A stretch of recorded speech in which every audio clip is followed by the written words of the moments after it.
Siguiendo con los problemas acerca de sucesiones, el problema número 6 nos pregunta cuál es el término que falta en la siguiente progresión geométrica. El primer paso es encontrar la razón de cambio entre un término y otro. Si analizamos los primeros dos términos, observamos que el segundo es 5 veces el primero. Por otro lado, si ahora analizamos el segundo y el tercero, comprobamos que el incremento se obtiene de la misma forma. Es evidente que la razón de crecimiento de esta progresión corresponde con el valor de 5 que hemos obtenido. Así que el término que hace falta corresponde con el número 375. Finalmente, si volvemos a multiplicar el 375 por 5, obtenemos el quinto término de la sucesión, el cual corresponde con 1875. Adicionalmente, podríamos expresar matemáticamente la ley de formación de esta progresión, la cual está dada de la siguiente forma. S sub n representa el término enésimo de la progresión, y n es el índice que me indica el término al que me estoy refiriendo. Con esta expresión podemos generar cualquier término de la sucesión, simplemente dándole valores a n, y para que compruebes la validez de este resultado, puedes reemplazar n por 4 y verás que obtendrás el 375. El séptimo problema nos pide hallar el siguiente número de la sucesión, así que iniciemos averiguando si esta sucesión es geométrica o aritmética. Calculemos la diferencia que existe entre cada uno de los términos. Del primero al segundo existe una diferencia de 3. Del segundo al tercero, una diferencia de 5.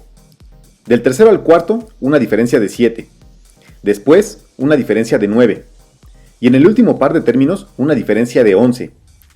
El patrón es muy evidente, por lo tanto, seguramente sabes que la diferencia entre el término que estamos buscando y el número 37 será de 13. Así que la respuesta al problema corresponde con el número 50. Antes de continuar resolviendo el siguiente problema, me gustaría platicarte un poco más acerca de esta progresión.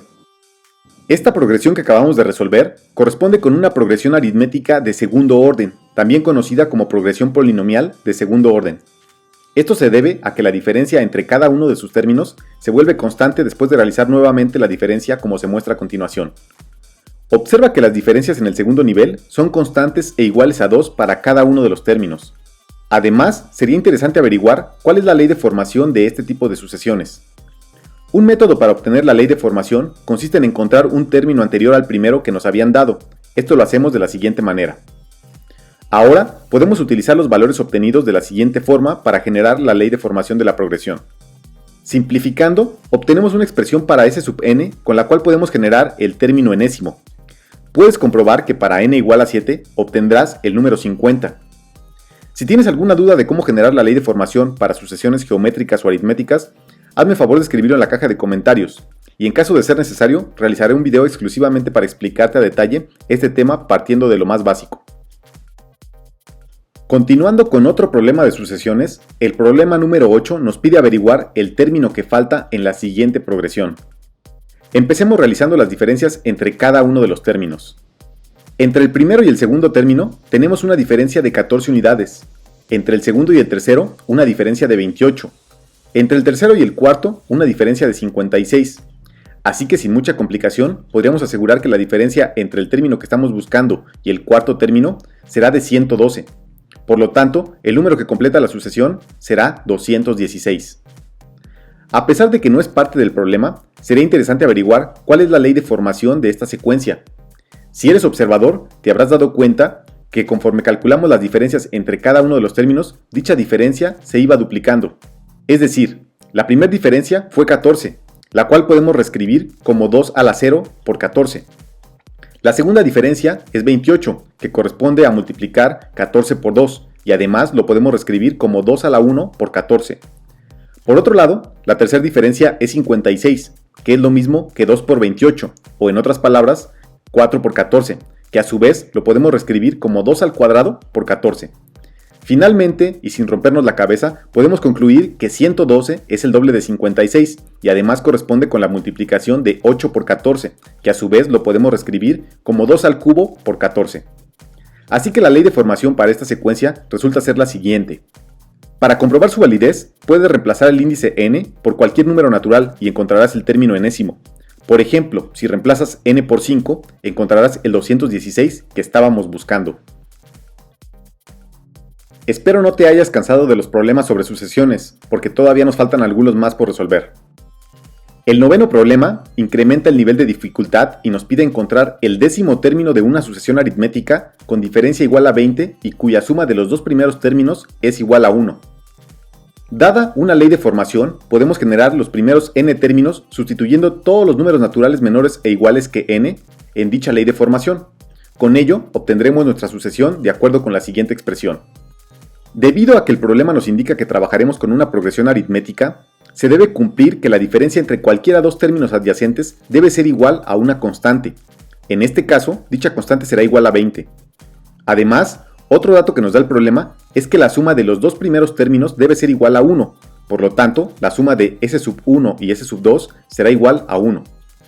Para poder resolver el problema, es necesario tomar la siguiente consideración.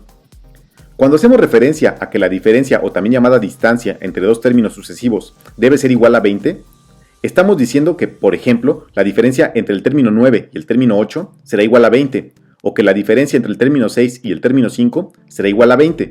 Por lo tanto, podemos afirmar que la diferencia entre el término 2 y el término 1 también será igual a 20. Así que utilizaremos esta última expresión para resolver el problema. Con estas dos expresiones dadas por los datos del problema, hemos generado un sistema de dos ecuaciones con dos incógnitas, los cuales corresponden con los dos primeros términos de la sucesión. Si resolvemos este sistema de ecuaciones por el método de reducción por sumas y restas, obtenemos lo siguiente. Por cierto, te invito a que veas el video en donde te explico cómo resolver los sistemas de ecuaciones 2×2, que te voy a dejar en las tarjetas y también lo tendrás abajo en la descripción. Por lo tanto, obteniendo la ley de formación de esta sucesión, resulta que S(n) estará dada por la siguiente expresión.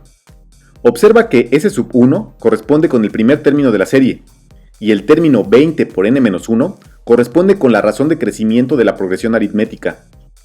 Finalmente, para obtener el décimo término de la serie, solo tendremos que reemplazar el valor de n por 10, con lo cual obtenemos la siguiente expresión. Simplificando la expresión dentro de los paréntesis, obtenemos lo siguiente. Sustituyendo el valor de S1 y sacando como un denominador en ambos términos, obtenemos el siguiente resultado. Así que finalmente, obtendremos que el décimo término de la sucesión resulta ser 341/2. Ya para terminar, el décimo problema nos pide encontrar el término faltante en la siguiente sucesión. El patrón de crecimiento de esta serie se puede observar desde lejos. Es muy evidente que los denominadores están creciendo a razón de 3, es decir, cada denominador que continúa en la sucesión es 3 veces el anterior. Analizando exclusivamente los denominadores, observamos que 9 es 3 veces el 3, que 27 es 3 veces el 9, que 81 es 3 veces el 27, y por lo tanto, el denominador del término que estamos buscando será 3 veces el 81. Lo único que tendríamos que tener en consideración es que si multiplicamos por 3 el denominador del término faltante, dé como resultado 729. Por lo tanto, si seguimos esta lógica, obtenemos que el término faltante es 1/243. Quizá no sea del todo correcto decir que cada numerador es el triple del anterior, ya que en realidad lo que está pasando con la secuencia es que el siguiente término se obtiene al multiplicar el término anterior por 1/3. Es decir, la ley de formación para la secuencia estaría dada de la siguiente forma. Observa que si reemplazamos n por 5, obtendrás el término que hacía falta en la sucesión. Como te dije anteriormente, si te gustaría que haga un video exclusivamente para hablar acerca de las sucesiones aritméticas de primer orden y de orden superior, así como de las sucesiones geométricas, házmelo saber en la caja de comentarios. No olvides compartir estos videos con tus compañeros y amigos y nos vemos en el próximo video. Adiós.